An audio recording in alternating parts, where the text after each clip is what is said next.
Hi everybody, कैसे हो आप सब? I hope you are doing great. In today's video, let's talk about some structures as well as daily use sentences so that you can take advantage of it and you can use it while communicating. Okay, so let's get started. Before I start this video, I want you to watch this video till the end so that you can get everything what I have taught in this video. Now let's begin. The first topic would be every now and then. Every now and then which means अक्सर या फिर हर बार.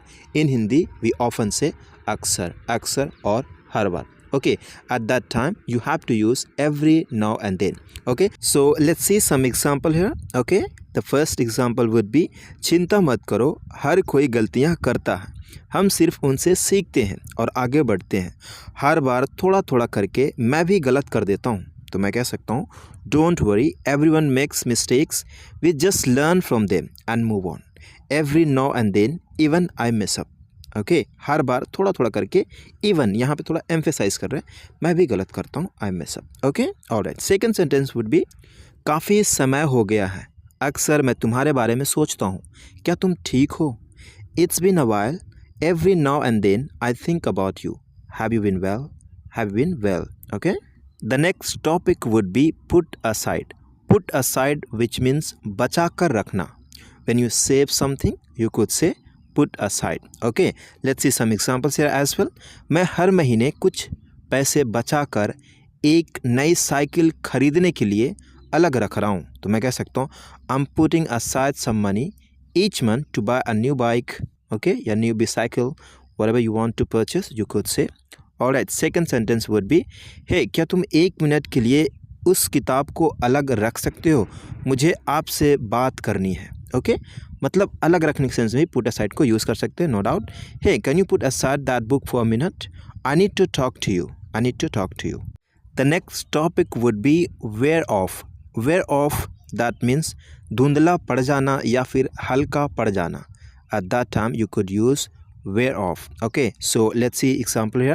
Now the first would be party का उत्साह फीका पड़ने लगा है, मतलब धुंधला हल्का पड़ने लगा है, तो कह सकते हैं the excitement of the party has started wear off. The excitement of the party has started to wear off. Okay, alright, the second sentence would be शाम तक मेरा गुस्सा थोड़ा शांत हो गया था, लेकिन सुबह होते ही फिर जोर पकड़ लिया, मतलब फिर हो गया. My anger wore off a bit by evening, but it came back full force in the morning.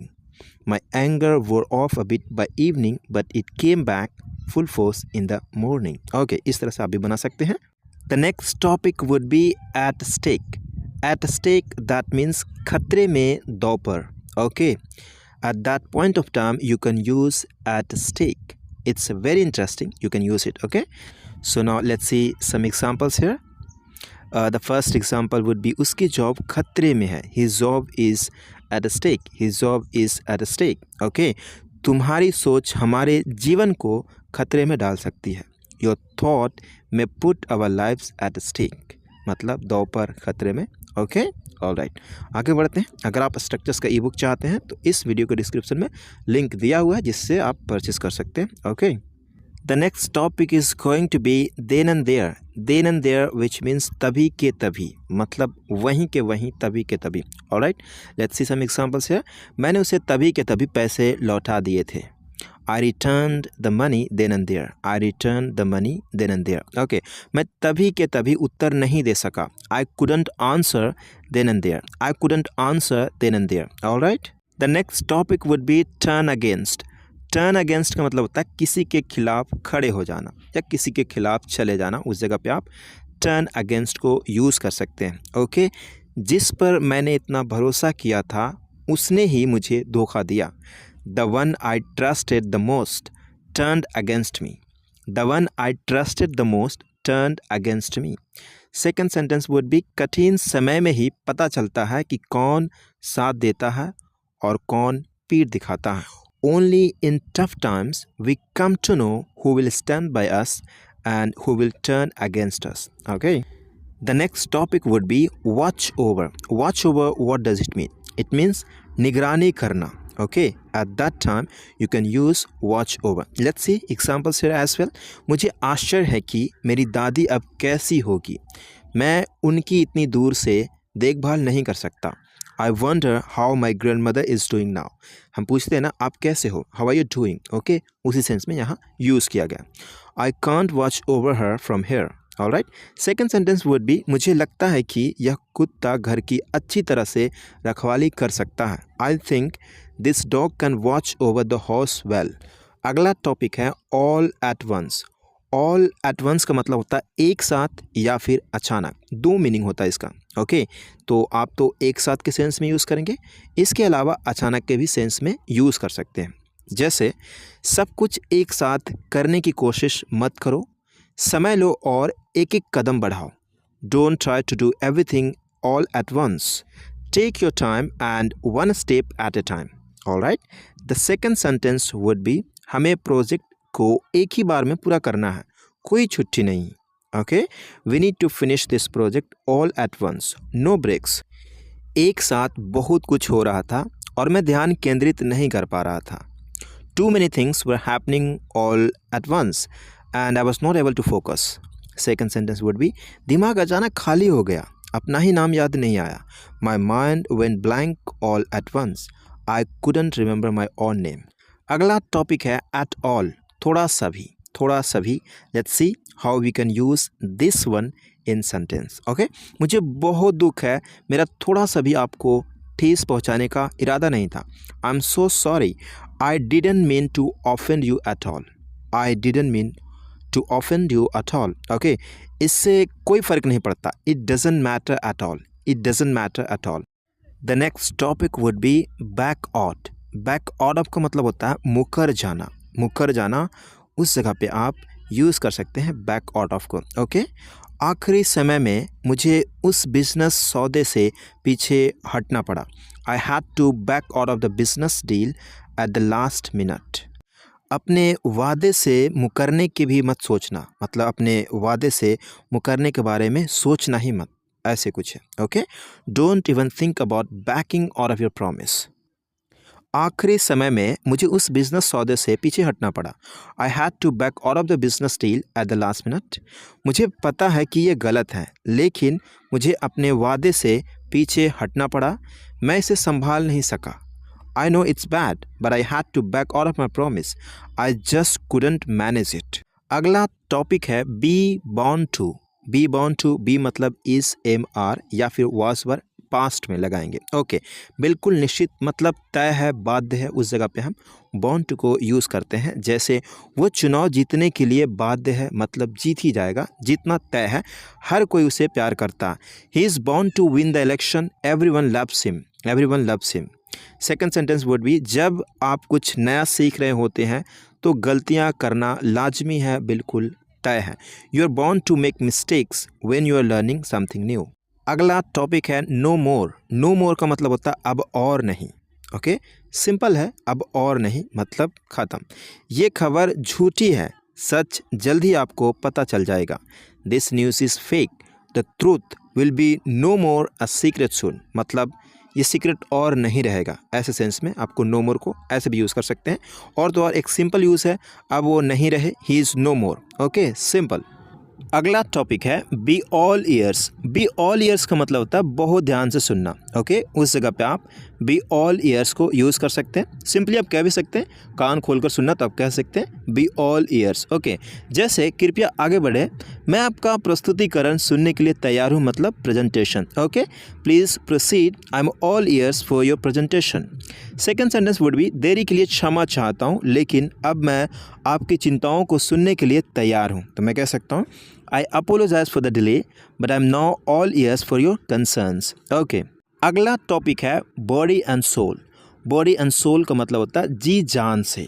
Okay, उस जगह पे हम बॉडी एंड सोल को यूज़ कर सकते हैं. जैसे मैंने जी जान लगा दी, मतलब जी जान से या फिर जी जान लगा दिया उस सक्सेस दिन को बनाने के लिए.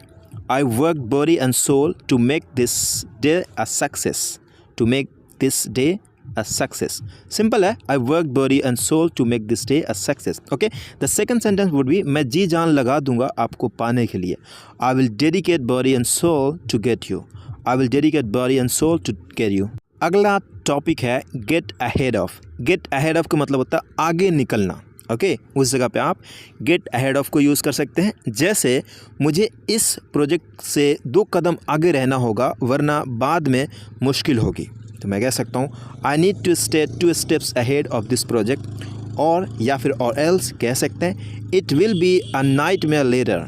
अगला सेंटेंस है बाज़ार में आगे बढ़ने के लिए नई टेक्नोलॉजी से अपडेट रहना हमारे लिए महत्वपूर्ण है. Staying updated with new technology is crucial for us to get ahead in the market. अगला टॉपिक है go to law. Go to law का मतलब होता है कानून का सहारा लेना. ओके उस जगह पे हम go to law को यूज़ कर सकते हैं. जैसे अगर उन्होंने मुझे वापस नहीं लौटाया तो मैं मुकदमा कर दूंगा, पैसे या जो भी कुछ. ठीक है, तो मैं कह सकता हूँ if they don't pay me back I am going to law. करूँगा going to का यूज़ है, पता होगा आपको. जैसे I am going to go to party, मैं पार्टी में जाऊंगा या फिर जाने वाला हूँ. फ्यूचर प्लान की बात हो रही. ओके ऑलराइट, तो अगला सेंटेंस है मुझसे पंगा मत लो नहीं तो मैं मुकदमा कर दूंगा. डोंट मेस विद मी और I will go to law. The next topic would be in the good books of. In the good books of का मतलब होता है किसी के नज़रों में अच्छा होना. उस जगह पे हम इन द गुड बुक्स ऑफ को यूज़ कर सकते हैं. जैसे तुम प्रोफेसर के नज़रों में अच्छे हो. You are in the good books of the professor. Okay किसी के नज़रों में अच्छा बनने की कोशिश मत करना. Don't try to be in the good books of anyone. अगला टॉपिक है on and of.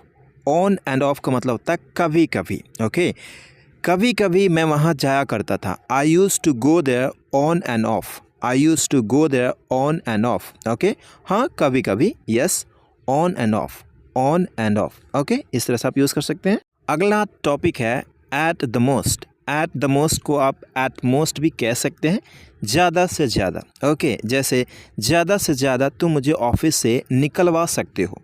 You can get me fired from the office at the most. Okay तुम मुझे ज़्यादा से ज़्यादा कुछ पैसे दे सकते हो. तुम मुझे ज़्यादा से ज़्यादा कुछ पैसे दे सकते हो कह सकते हैं. You can give me some money at the most. Okay अगला टॉपिक है and all that. And all that का मतलब होता है और तमाम ऐसी चीज़ें. कई बार क्या होता है कि हम कई चीज़ों को दिखाते रहते हैं तो लास्ट में कहते हैं कि और भी ऐसी चीज़ें, तो हम कह सकते हैं एंड ऑल दैट. जैसे माइक, कैमरा और इस तरह का चीज़ें पसंद है. I like mic, camera and all that मतलब ऐसी तमाम चीज़ें. Okay second sentence would be मैं भूत प्रेत और ऐसी तमाम चीज़ें में विश्वास नहीं करता हूँ. I don't believe in ghost and all that. अगला टॉपिक है for the time being. For the time being का मतलब होता है फ़िलहाल. ओके फ़िलहाल अभी रहने दो. Let it be now for the time being. फ़िलहाल सिचुएशन कंट्रोल से बाहर है. The situation is out of the control for the time being. Okay now that's finished. That's all today. मिलते हैं अगली वीडियो में, तब तक के लिए अपना ख्याल रखिए. ओके